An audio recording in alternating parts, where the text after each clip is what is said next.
What's up, XRP family? Thank you guys for joining the video for today. Here we go, guys. We have some interesting stuff going on, guys, and the new wealth transfer is happening before our eyes, guys. Wake up, wake up. You have no time to waste because it's happening, and we are getting closer each day that you are doing nothing and no research and no investments. It's going to get closer, guys. BCT was initially used to support the DC Bitcoin, but is now being explored for a wide variety of applications that don't involve Bitcoin. Listen very carefully to what they are saying. They are saying and writing things, guys, that if you connect them, it is very obvious to what is happening, right? Blockchain technology was initially used to support the digital currency Bitcoin, but is now being explored for a wide variety of applications that don't involve Bitcoin, meaning they are not going to use Bitcoin. It's not efficient. There are two main areas of blockchain activity that may see live deployments in 2017 and may have implications for business. Here we can see blockchain may speed international payment processing services. Some blockchain-based B2B payment processing, and then this is redacted, I don't know why, but here we can see such as Ripple and Ethereum.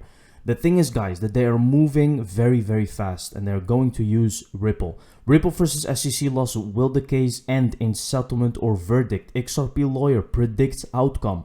Now, here we can see latest on the Ripple versus SEC case. Let's make a summary of this. Interestingly, the presiding judge had already in the past decided against SEC's bid to suppress the Hinman papers, giving Ripple a modest victory during the hearing.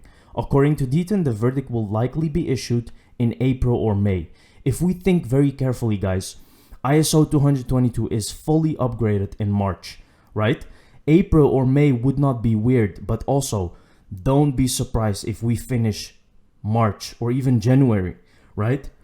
We are getting so close to this new financial system, guys, and I'll show you videos. People are literally telling you and putting it out there. Here we can see David Schwartz actually tweeting something and giving us a sign. Look at this. You can see, right? And then if you actually have this, this is a taxonomy of money. This is made by the European Bank. Look at this. Universally accessible. In the middle, you can see that there is CBDCs, right? That's going to be the center of everything. And he posted this one, right? He's giving signs, but he's not obviously giving them. So this is very interesting. XRP is a bridge currency for CBDCs. Ripple white paper says the key is to accumulate before it goes live. XRP will be the bridge cross-border payment around the world. Listen, guys, no one knows which date XRP will go up. No one knows, maybe some people, but you will not have access to that. The normal people don't have access to the date that XRP is going to moon. So what can you do? The only thing you can do is accumulate as more as you can and as quickly as possible before this thing blows off, guys. So be ready because we are really moving into that time right now. Fam, David Mills, Federal Reserve, 4 principal design models. If they were built to build a US CBDC, a distribution model that were to include eligible financial institutions. So today, that of course is banks. Transactions, I would say, privacy from the government, privacy from the Fed. This is not something that, you know, the Fed envisions being able to identify all of consumers' transactions. So really, how can we leverage new technology to introduce privacy for consumers in transactions? I would say another example that's a bit more tangible for the payment space is, you know, today's digital payments ecosystem requires a lot of information in the transaction that often leads to data breaches and other types of stolen identities and synthetic identities. Can an infrastructure replace some of the requirements there and put them in safer vaults where less information, at least to execute the transaction, is necessary? So it's something for us to be thinking about and thinking about what's possible and feasible here. The other sort of two design principles are kind of thinking a bit about the intersection of central bank digital currency and today's financial ecosystem. So another design principle is that a central bank digital currency be intermediated. That means that there would be a distribution model that would include eligible financial institutions. So today that of course is banks, but you know there is this question about whether other sort of eligible financial institutions, if adequately regulated, could also provide limited set of circumstances. Charlie mentioned Bahamas. Bahamas have a sort of a narrow bank wallet type of arrangement that is a gateway to thinking a bit about inclusion aspects. So that might be a way to think about that as well in the U.S. case, at least for some purposes. And then finally, transferable. Again, thinking about how does a central bank digital currency actually leverage not just new infrastructure, perhaps, but also could be transferred on legacy infrastructure. This may be pie in the sky because interoperability, interconnection, the workings of different infrastructure technologies is a difficult problem. It's a difficult problem domestically. It's a difficult problem when we think about CBDCs in the cross-border space. So this is not a trivial sort of principle to solve, but one that we're hoping to get a lot of feedback on ways in which that could be that needle could be thread. So just very quickly, the work. So he's talking about the CBDC that Bahamas is using, guys, which is also a Ripple partnership, and they are using the XRP ledger to run their CBDC. And also Palau is an example of that. Digital future is here, and it's all about interoperability with a universal stablecoin bridge like XRP. Let's take a look. Talked about digital future. Sorry to bring it to all of us, but the future has arrived. And we all are now striving to make the best out of it, because not only it has arrived, but it has arrived on steroids. If you look at the speed with which CBDCs are picking up, we have done a survey. Over 100 countries are at different stages of CBDCs, or what is happening in universe of stablecoins, or what is happening in the crypto asset universe. We clearly have a lot to deal with. I would like to concentrate on one issue, and it is how we do it with regard to cross-border payments in a world of growing fragmentation.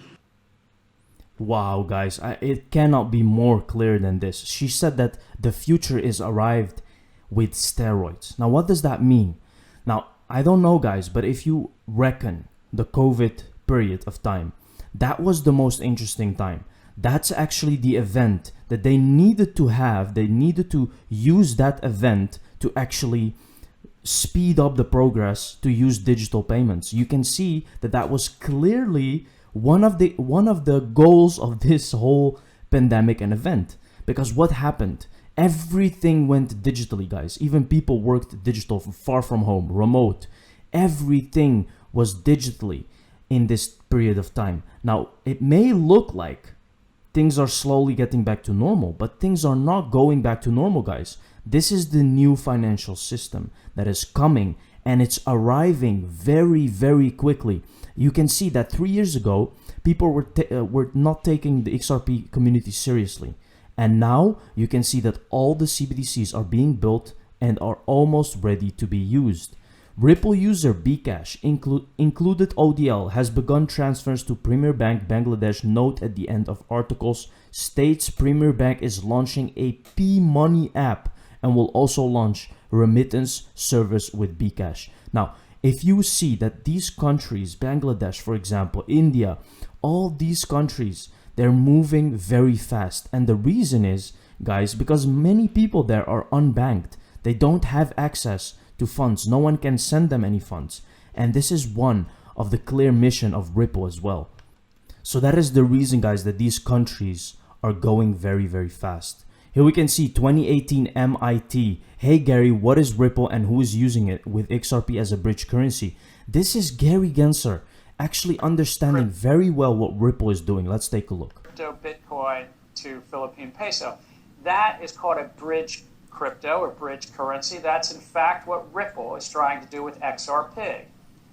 So Ripple is a company that started as a messaging, a payment messaging service to compete with SWIFT. And that messaging service, which we'll talk about more Thursday, has been adopted by many banks. More recently, in 2018, they rolled out a prototype of using a crypto token, XRP, as a bridge currency. I would say yes, it is possible. I think there's an issue also about volatility. So if you're moving fiat dollar to crypto, Bitcoin, XRP to fiat, if you have a lot of volatility. Now guys, this is something he had totally wrong, right? Now, first of all, moving fiat to Bitcoin is not even possible because yes, the volatility and the speed is not doable, but XRP is very different, right? When you move fiat through XRP to another fiat, it takes 3 seconds to settle. So that's nonsense, right? There is no volatility because the speed is killing that. So that's something he had clearly wrong here as well. And this is what's interesting. He's got GP amnesia. Now, meaning that he is with JP Morgan, right? And that's the reason that they wanted to stall Ripple. They wanted to stall Ripple because JP Morgan was also building a cryptocurrency or a token to bridge currencies and take over this monopoly. They didn't succeed, guys, and that is why this lawsuit will end very quickly. Thank you very much for watching the video, guys. See you in the next one. Cheers.